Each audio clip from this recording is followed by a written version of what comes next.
Tapi dari 7 section, tarif itu hanya 1. Oh iya.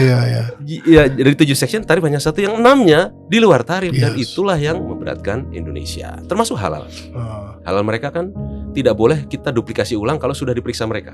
Tapi tidak ada kewajiban mereka ngakui standar kita. Perjanjian ini kan diskriminatif. Iya. Diskriminatif artinya Indonesia memberi keistimewaan untuk satu negara mitra saja, Amerika Serikat. Negara lain kan dengan cara ini mereka berpikir, oh dapat prioritas ya Amerika. Kami boleh dong neken juga. Uni Eropa neken, Cina neken, Jepang neken untuk dapat semua kayak gini. Kan ini kalau dipandang negara lain dikatakan ini diskriminatif di Indonesia. Itu jadi masalah di posisi diplomasi kita ke depan. Kita ini harus mulai mempersiapkan skenario dunia tanpa Amerika. Selamat datang di podcast Menyala. Dari sini menyala kemana-mana.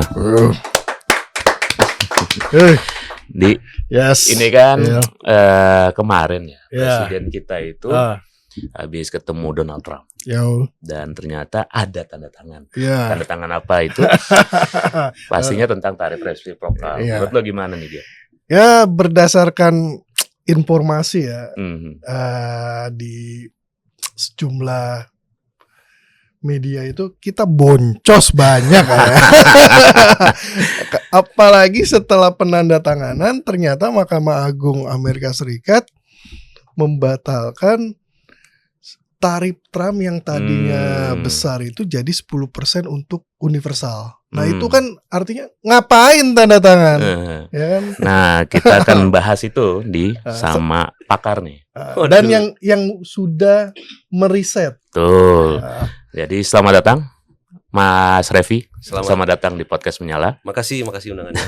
Nah ini tadi bridgingnya udah nangkep Mas ya.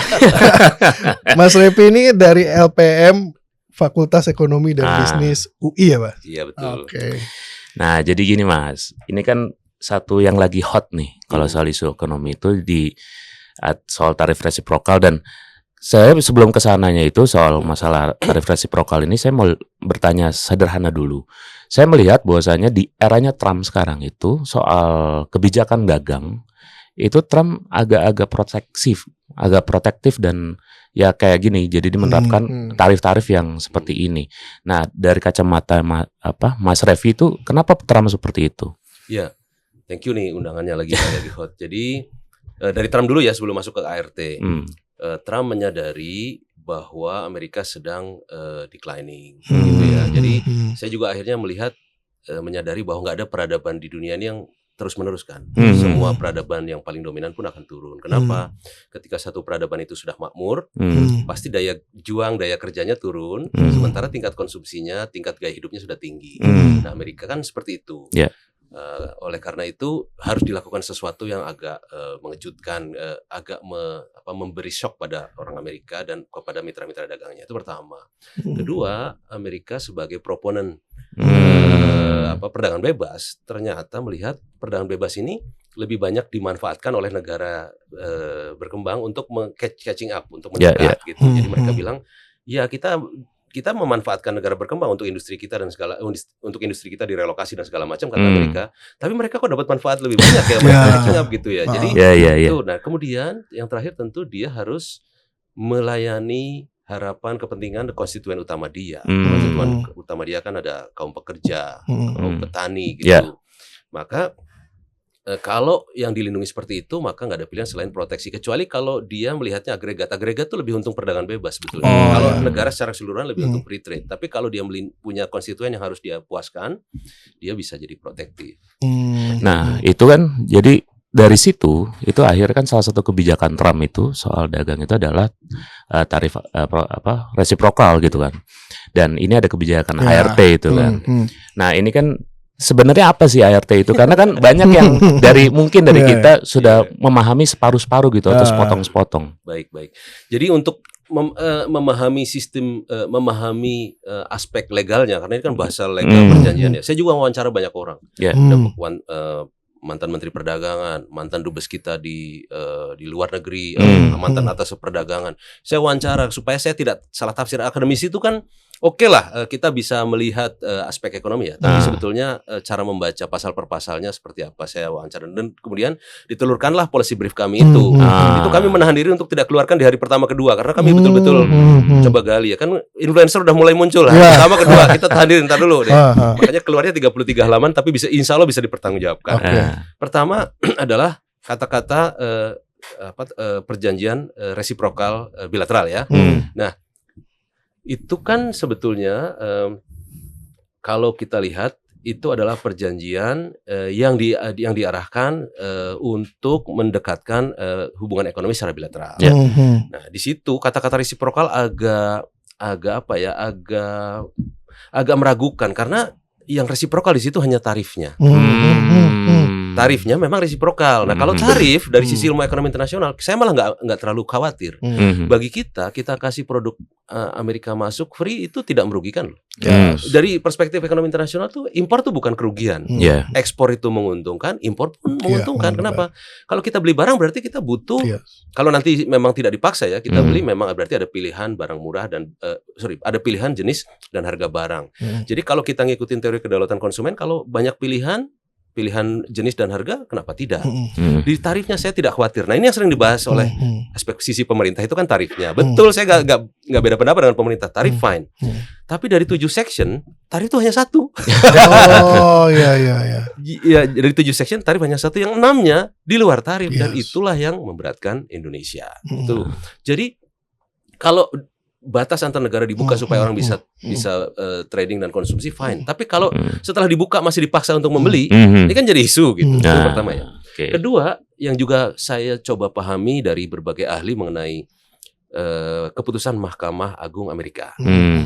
Beberapa tafsiran yang agak dominan yang bisa dipercaya mengatakan yang ditembak jatuh atau dibatalkan oleh Supreme Court decision itu tarif resiprokalnya.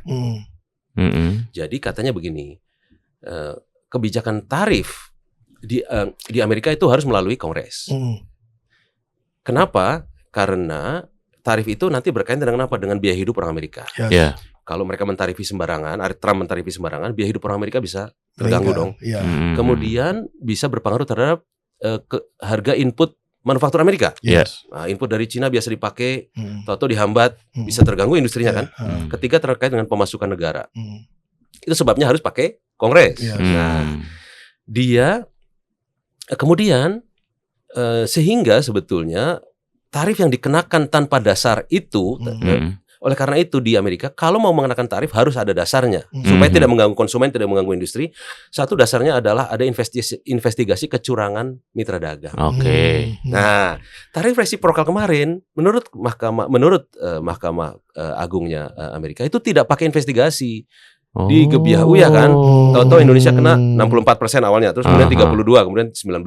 Amerika juga gitu. Mana investigasinya bahwa mereka melakukan kecurangan? Jadi yang dibatalkan adalah tarif resiprokal yang tanpa dasar itu. Tapi kalau tarif yang spesifik, misalnya industri baja Cina diduga dumping, diduga subsidi terselubung, ada dokumen investigasinya, itu boleh. Jadi beberapa tafsiran mengatakan setelah nanti ART ini diratifikasi oleh Amerika, diratifikasi oleh kita dan Amerika, ini tetap jalan kecuali tarif resiprokalnya.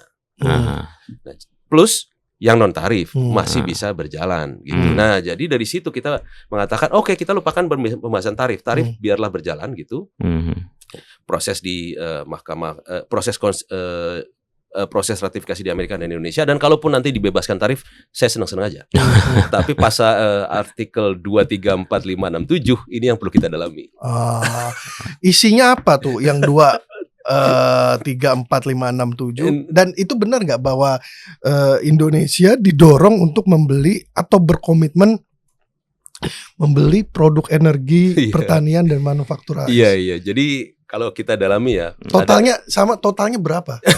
Kan ada juga kan? Ada totalnya. Ini saya harus cek totalnya. Ada pembelian pertanian, saya lupa ya, nanti kita lihat. Tapi yang pertama yang dari pasal 2 sampai 7 itu yang menarik adalah ada kewajiban Indonesia untuk mengikuti standar Amerika. Jadi Nah, itu repotnya adalah standar mereka kan sedikit lebih tinggi untuk Yes. beberapa hal teknis. Artinya kalau kita mengakui standar mereka dengan mudah masuk ke sini, kita nggak bisa masuk ke sana. Itu Oke. tidak resiprokal kalau kayak Ah. gitu ya. Contohnya standar Timpang ya. keamanan produk Hmm. sanitari dan fitosanitari gitu.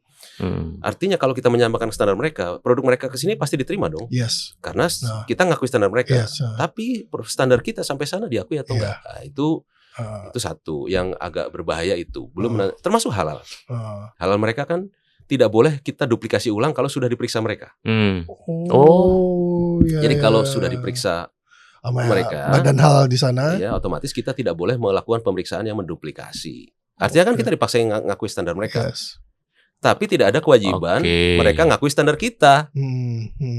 Oke, Itu contohnya. Kemudian ada residu limit bekas pestisida yang ada di produk pertanian. Kita dipaksa ngakui standar mereka dan seperti itu. Aha. Akibatnya ada bagusnya ya, saya nggak bilang jelek. Kalau kita bisa ngikutin standar mereka keren juga. Aha. Tapi kan masih jauh nih. Jadi kalau di jangka pendek tradingnya akan terpengaruh karena kita nggak bisa, tidak otomatis diterima di mereka produk kita, produk mereka otomatis diterima di kita. Dan dalam konteks halal ini kan Indonesia kalau menurut saya lebih apa ya? Kita juga ada BPJPH, ya kan, ada badan yang memang mengurus soal itu. Iya. Betul, itu kan bisa BPJPH. Kalau tadi masalah pemeriksaan, kita punya Surveyor Indonesia dan Sukovindo yang memeriksa, punya bea cukai juga gitu. Itu perannya akan berkurang untuk produk Amerika. Ya. Itu pertama ya, dari pasal 2 sampai 6 termasuk aneks 3 dan aneks 4 itu aneh banget. Aneks 3 itu kewajiban tambahan untuk Indonesia, aneks 4 kewajiban membeli dari Indonesia, tapi nggak ada dibalik. Jadi aneks 4 itu yang cukup besar nih, kalau cukup panjang ini kita lihat ya. Itu kewajiban Indonesia semua, aneks 3 dan aneks 4 ya. Itu yang agak-agak berbahaya. Nah, kemudian yang berikutnya juga ini masalah kita masuk ke sistem ketahanan dan pertahanan Amerika dengan cara kita harus memperlakukan negara yang dianggap tanda petik lawan Amerika sama. Jadi kalau Amerika memberlakukan tambahan tarif atau hambatan non tarif kepada negara yang sebetulnya mitra dengan kita bermitra baik-baik saja sebelumnya, tapi kalau Amerika mengatakan itu tidak fair, itu curang dan itu mengganggu interest kami, maka Indonesia perlu memberi perlakuan yang sama. Itu kan sebetulnya asimetris lah seperti itu ya. Lalu berikutnya juga gini. Di sini ada artikel aneks 3 dan 4. Aneks 3 isinya adalah kewajiban tambahan Indonesia. Aneks 4 itu tadi termasuk mengakui standar. Aneks 4 itu kewajiban membeli. Nah, ini kita punya angkanya, saya nggak hafalkan, saya bacain ya. Jadi Indonesia harus membeli produk-produk energi Amerika 15 miliar dolar ya, mulai dari peralatan industri batu bara, kemudian LPG, kemudian minyak mentah dan juga BBM. Itu yang pertama. Jadi produk energi. Kedua, ini ada kewajiban membeli pesawat dan perangkatnya ya, 13,5 miliar dolar. Jadi di sini bilang commercial aircraft and aviation related goods, barang-barang yang terkait dengan penerbangan 13,5 ya. Dan kemudian barang-barang pertanian Amerika 4,5 miliar dolar. Di sini ada gandum, ada lain-lain ya. Nah, sekali lagi sebetulnya kalau bentuk pernyataannya bukan seperti ini. Misalnya gini ya, Indonesia harus membebaskan hambatan tarif dan non tarif untuk pesawat dan suku cadang, untuk energi, untuk barang pertanian, itu masih lebih baik karena berarti biarkan nanti konsumen yang menentukan dia mau beli atau enggak. Maskapai kita mau beli pesawat Amerika atau tidak, konsumen kita mau beli barang pertanian atau enggak apa-apa kalau kayak gitu. Free trade kan. Betul. Dan itu bukan kerugian juga, tapi kalau kita diwajibkan membeli, ini menjadi isu. Nanti satu itu tidak simetris, kedua saya bayangin yang mau disuruh beli siapa. Iya, betul. Gitu kan ya? Betul. APBN nggak mungkin. Ya, nanti membebankan APBN kalau misalkan didorong untuk membeli kan. Ya, atau yang disubsidi tuh, betul, maskapai. atau BUMN dipaksa, atau swasta dipaksa. Saya nggak tahu ya. Pokoknya kalian harus bagi-bagi beli ini gitu ya. Kewajibannya jadi isu. Kalau bebaskan barang Amerika masuk, kita masih ya udah nggak apa-apa, biarkan kita memilih. Jadi itu yang kita sebut asimetris. Lalu juga begini, yang bahaya adalah gini. Kita nggak tahu sampai kapan pemerintahan Trump ini akan berlangsung. Kan by regulation itu 2,5 tahun lagi. Sesudah itu masih Trump atau tidak. Bahkan dia akan dihitung 2 periode atau 1 periode, kita nggak tahu ya. Yang kita khawatirkan kalau nanti Trump ini misalnya berakhir, diganti misalnya dengan Demokrat ya, dan mereka kembali ke rule based trading WTO, kita kebijakan perjanjian ini kan diskriminatif. Diskriminatif artinya Indonesia memberi keistimewaan untuk satu negara mitra saja, Amerika Serikat. Negara lain kan dengan cara ini mereka berpikir, oh dapat prioritas ya Amerika. Kami boleh dong neken juga. Uni Eropa neken, Cina neken, Jepang neken untuk dapat semua kayak gini. Ya. Kan ini kalau dipandang negara lain dikatakan ini diskriminatif nih Indonesia. Itu jadi masalah di posisi diplomasi kita ke depan. Kita akan selalu dapat tekanan karena saya pengen posisi spesial seperti Amerika. Kata Tiongkok, neraca dagang terbesar dengan kita dong. Kita perlu dapat spesial juga. Kata Uni Eropa, Anda lagi deal nih EU CEPA. Ternyata Anda perlakukan spesial yang nggak pakai, yang nggak ada partnershipnya. Dengan Amerika kan kita tidak punya bilateral, tidak punya free trade agreement, tidak punya preferential trade agreement, tidak punya CEPA, tapi perlakuannya spesial. Kata Uni Eropa, lah kalau gitu kami gimana? Kami bikin CEPA dengan Anda dan seterusnya. Jadi agak memberatkan posisi negosiasi kita dengan mitra lain. Dan nanti ketika balik ke WTO setelah Trump, WTO-nya hidup lagi, kita pusing nih. Mas Revi, ini menarik. Mas Revi tadi policy briefnya itu kan mewawancarai beberapa orang ya yang orang yang pernah bekerja di Amerika Serikat, bahkan mungkin masih. Nah, yang menarik juga itu pertanyaan satu, hasilnya apa dari ketiga orang itu? Katanya beda-beda. Dan yang kedua ini berarti tim diplomasi ekonomi kita di Amerika Serikat nih kacau dong. Enggak. Jadi sebetulnya kami wawancara itu supaya tidak salah karena kami kan di akademis mungkin membaca yang tertulis, tetapi menafsirkan itu perlu orang yang first hand policy making. Saya juga tidak sebut namanya, apa intinya kami sudah secara akademis kami punya tanggung jawab moral untuk menafsirkan secara benar gitu ya. Dan hasilnya beda-beda. Itu tafsirannya itu tadi bagaimana ART ini berlaku dengan ART ini akan berlaku setelah ratifikasi. Kemudian bahwa tidak otomatis yang non tarif itu tidak berlaku setelah ditembak oleh Mahkamah Agung Amerika. Itu tafsiran kita ya. Nah, juga saya menanyakan mengenai yang tarif universal 10%. Nanti habis ini kita bahas yang tarif universal 10%. Tapi tadi pertanyaan keduanya apa ya tadi? Tim diplomasi ekonomi ya? Tidak. Saya bekerja sama dengan Kemlu dan juga dengan Kemdak sudah lama. Mereka profesional sebetulnya. Kok menerima begini? Pertanyaannya banyak dilibatkan nggak? Saya nggak tahu.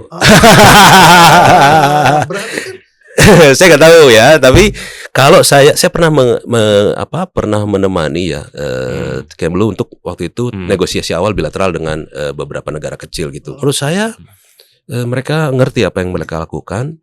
Mereka punya tanggung jawab. Kami ini mewakili Indonesia gitu. Jadi saya lihat kalau mereka dikasih peran yang cukup, mestinya akan lebih baik daripada ini. Menurut saya loh ya. Tapi sejauh mana mereka dilibatkan, saya tidak tahu. Berarti ini artinya untuk menyenangkan Trump aja karena Trump saat ini berkuasa penuh. Aduh, ini makin pinggir jurang nih. Tapi itu pertanyaan penting. Sekarang gini ya. Kenapa perjanjian seperti ini bisa disepakati? Amerika tuh punya kuncian apa sih dengan kita? Iya, gitu kan pertanyaannya. Apa sih kunciannya gitu? Saya tuh menebak-nebak gitu ya. Tapi tebakan akademisnya ya. Pertama mungkin kita ingin sekali menunjukkan bahwa kita itu tidak condong ke blok tanda petik ya ke blok BRICS. Kita selama ini sudah mungkin bagi Amerika dianggap sudah tidak netral selama ini, tidak bebas aktif karena sudah sangat ke bloknya Tiongkok. Sehingga perlu upaya ekstra untuk menunjukkan kami juga dekat ke Anda loh. Gitu. Itu pertama kunciannya. Jadi nanti itu kan efeknya banyak, bisa ke sistem keuangan dan pembayaran, ya bisa juga ke mungkin suku cadang mesin-mesin dan termasuk alutsista, saya nggak tahu, ya bisa juga nanti ke telekomunikasi, sistem telekomunikasi global dan lain-lain. Itu kan perlu banget untuk menunjukkan kita juga temenan sama Anda loh. Mungkin karena sudah terlanjur mungkin 10 tahun terakhir dia anggap dekat ke Tiongkok, maka perlu upaya ekstra juga untuk merasa mendekat supaya dipandang sama dekatnya gitu. Mungkin ya tebakan saya. Itu mungkin yang akhirnya pengorbanan kita terlalu besar. Tapi apakah itu worth it untuk membuat pengorbanan konsesi seperti ini, saya nggak tahu. Silakan deh Mas nih. Saya juga pengen dengar pendapat ya ini ya.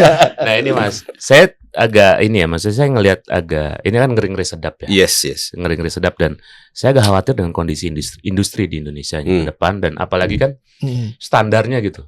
Tadi Mas Revi sudah bilang sendiri gitu bahwa kalau kita bisa ngikutin standarnya bagus. Tapi saat ini kan belum, kan. Dan apalagi UMKM. Kita bicara UMKM. Dan ini kan menjadi satu concern ke depan gitu.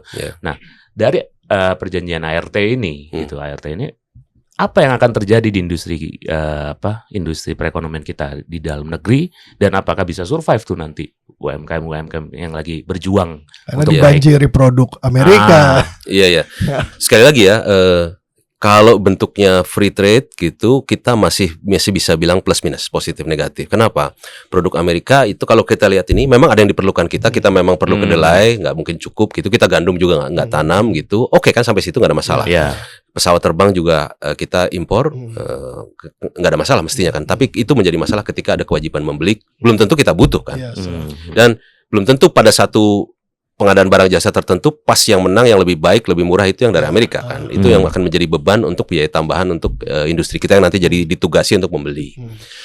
Sebetulnya kalau saja bentuknya adalah free trade, itu belum tentu juga merugikan Indonesia. Kenapa? Sebetulnya kalau kita ke dunia usaha selama ini ya, itu laporannya adalah keluhan mereka adalah mereka juga butuh kemudahan membeli bahan baku. Dan bahan baku ini juga kan banyak masih impor. Setidaknya jangka pendek. Kalau jangka panjang sih kita pengen semuanya dibikin di Indonesia. Tapi kita bicara jangka pendek nih, karena kita bicara pemerintahan sampai 2029 ya. Itu sebetulnya dalam tanda petik dunia usaha, kalau ini free trade ini mereka nggak anti-anti juga, nggak terlalu anti juga. Kenapa? Mereka bisa meningkatkan ekspor ke Amerika walaupun kita nggak tahu seberapa banyak gitu. Dan mereka bisa mendapatkan produk industri yang murah dari Amerika setidaknya sebagai sebuah pilihan. Jadi itu sampai situ. Dan kalau kita lihat produknya sebetulnya tidak juga berhadapan langsung dengan produk dalam negeri sih, produk-produk Amerika itu. Jadi sampai situ saya masih tidak optimis ya. Selama tidak menjadi kewajiban ya. Nah, kemudian sebetulnya reformasi yang diminta Amerika tentang kemudahan non tarif ini udah lama dibutuhkan Indonesia. Jadi lucunya gitu, kalau akademisi yang ngomong nggak dilakukan, tapi begitu Amerika yang ngomong akhirnya dituruti. Ada beberapa yang kita senang, misalnya gini, streamlining impor. Jadi kan hambatan impor itu kita boleh loh menggunakan hambatan keamanan konsumen, halal dan segala macam. Yang penting streamline itu. Jadi dunia internasional itu tidak boleh protes kalau streamline itu jelas ngurusnya kemana. Jelas berapa lama ngurusnya dan berapa biayanya. Itu boleh. Alasannya keamanan konsumen, keamanan lingkungan, keamanan kesehatan, boleh. Gak ada masalah. Cuma yang jadi komplain itu sekarang kadang-kadang gak jelas ke instansi mana ngurusnya. Berapa lama. Yang paling penting berapa lama. Karena waktu bagi dunia usaha kan juga biaya. Nah, begitu Amerika yang nyuruh, akhirnya iya. Gitu kan. Jadi di situnya bagus. Ya. Cuma jangan sampai dia diskriminatif hanya untuk Amerika. Karena itu akan menjadi masalah dengan diplomasi kita. Jadi sebetulnya reformasi itu dibutuhkan gitu. Saya sih kalau dengan dunia industri kita dan UMKM, saya tidak melihat akan terpukul langsung. Jadi dari situnya, selama bukan kewajiban membeli, saya kok masih oke gitu. Artinya masih ada ruang untuk industri dan UMKM kita. Nah, ini juga saya juga tertarik, tadi udah sempat disinggung ya sama Mas Revi soal putusan MA Mahkamah Agung di Amerika itu kan ada yang akhirnya dibatalkan, tapi ada juga yang berdasarkan tadi penjelasan Mas Revi itu masih boleh gitu. Masih bisa, kalau nanti diratifikasi masih bisa jalan tuh. Nah itu dari putusan itu impactnya nanti ke ART ke Indonesia ini apa? Nah berarti kan ada dua ya. Satu adalah tindakan lanjutan dari Trump, yaitu tarif universal 10%, dan juga opsi apa yang kita punya untuk menyikapi ini, menindaklanjuti ini gitu. Kalau kita melihat asimetri ini, saya usul sih sebaiknya kita punya 3 opsi. Satu, kita tidak meratifikasi karena dengan alasan ini asimetri. Kayaknya teman-teman Aliansi Ekonom akan kumpul hari Selasa atau Rabu ya untuk ketemu media declare ini. Atau kedua, kita ya udah kita jalan tapi kita renegosiasi deh pasal-pasalnya, yuk yang betul-betul resiprokal gitu loh, saling memberi akses gitu. Dan ketiga, kenapa tidak giring Amerika untuk ke skema perdagangan bilateral yang memang dibolehkan oleh WTO, Free Trade Agreement sama Preferential Trade Agreement. Itu lebih enak. Ya udah duduk, produk apa yang Anda kasih masuk ke kita, produk kita apa. Terus kemudahan mobilitas barang, jasa, orang dan uang antara Indonesia dan Amerika dibahas dalam framework yang disepakati WTO, yaitu FTA. Kan sama-sama menguntungkan. Itu lebih enak. Memang di situ nanti tarif yang dikenakan nggak boleh lebih tinggi dari MFN, tarifnya WTO gitu kan. Itu paling keren sebetulnya kalau bisa mencapai ke situ. Tapi saya nggak tahu seberapa mampu kita menekan Amerika. Tapi kan Trump nggak mau pakai WTO kan? Iya betul. Trump ini ketidakpastian ini kayaknya memaksa mitranya untuk dagang berunding datang kayak gini akhirnya jadi ART gitu. Nah, sekarang berikutnya tarif 10% universal. Ini yang dibilang Mas, jauh-jauh ke sana, kemudian kita konsesinya banyak, ujungnya diperlakukan sama juga semua negara 10% gitu ya. Ngapain kita udah ngeluarin? Iya ya, jadi tarif 10% ini berlaku 150 hari. Karena dia saya lupa Trump itu memakai salah satu aturan di Amerika yang mengatakan boleh ada tarif darurat 150 hari. Tapi setelah 150 hari tetap harus balik ke Mahkamah Agungnya Amerika, artinya harus ke Kongres lagi, kalau tidak ditembak jatuh lagi gitu. Jadi sebetulnya ini kita harus buat strategi jangka pendek 150 hari memanfaatkan ini dunia industri seperti apa, 10% gitu. Kalau 10% ini berlaku berarti keuntungannya kita diperlakukan sama dengan negara lain di pasar Amerika. Oke. Tetapi ketidakunggulannya kita di jarak.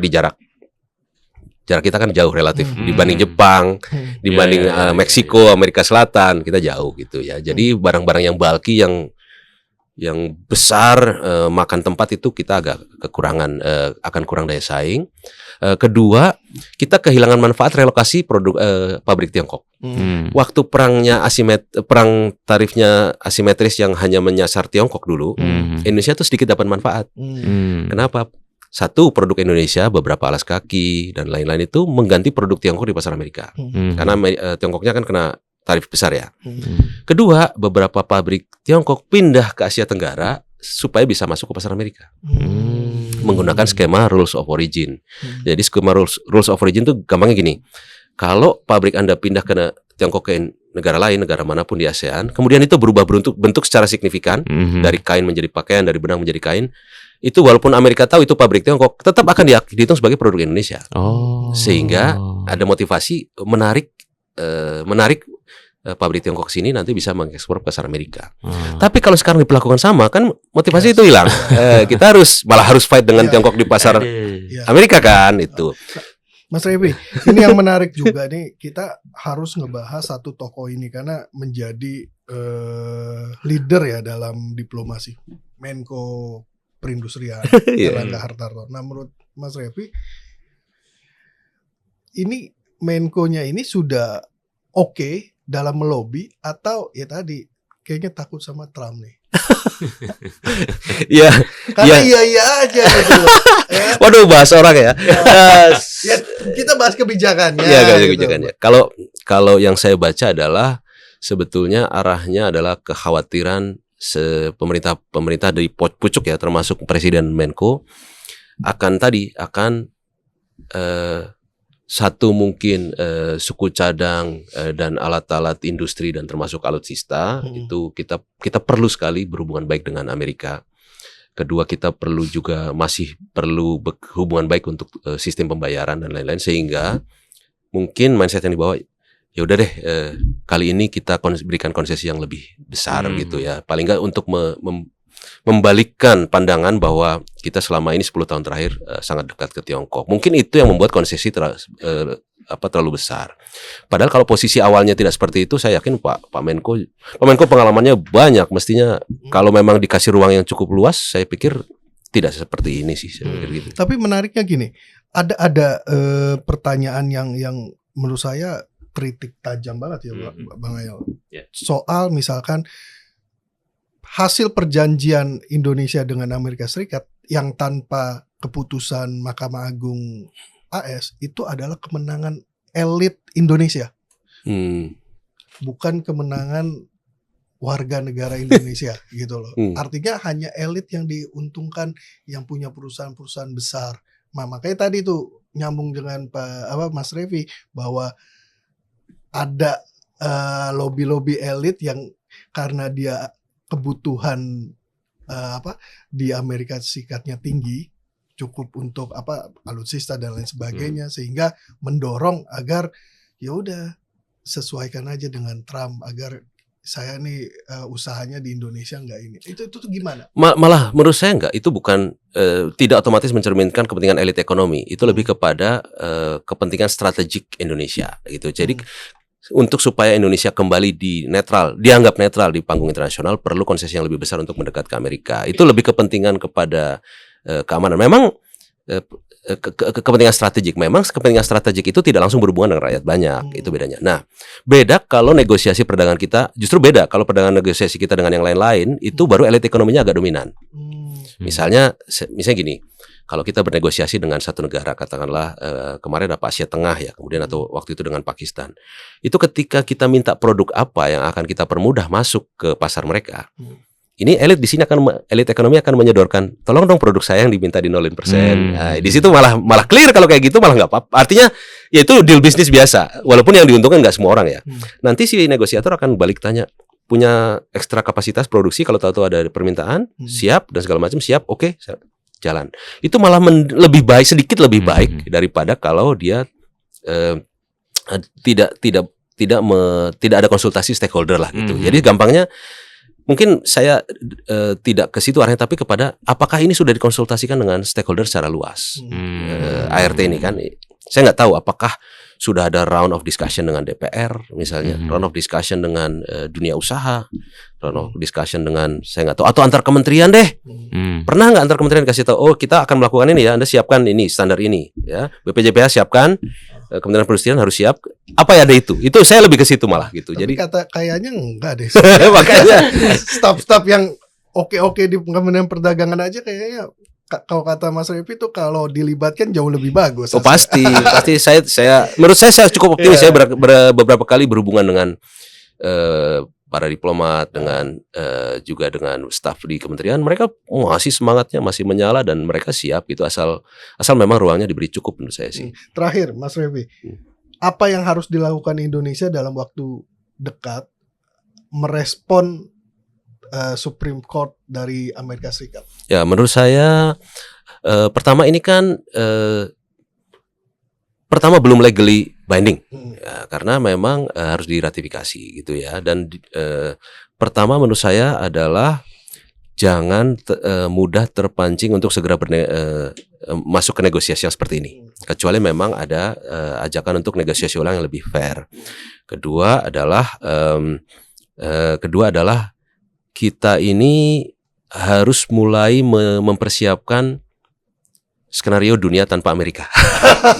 Maksudnya perekonomian dunia tanpa Amerika gitu. Bukan berarti balik ke blok Tiongkok ya, tapi lihat Uni Eropa udah mendekat loh. Ya, kita punya ASEAN loh.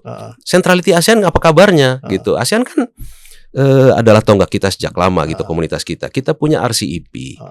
Kenapa nggak itu kita manfaatkan? Itu yang paling penting, kita kumpul gitu. Kemudian satu deh ini.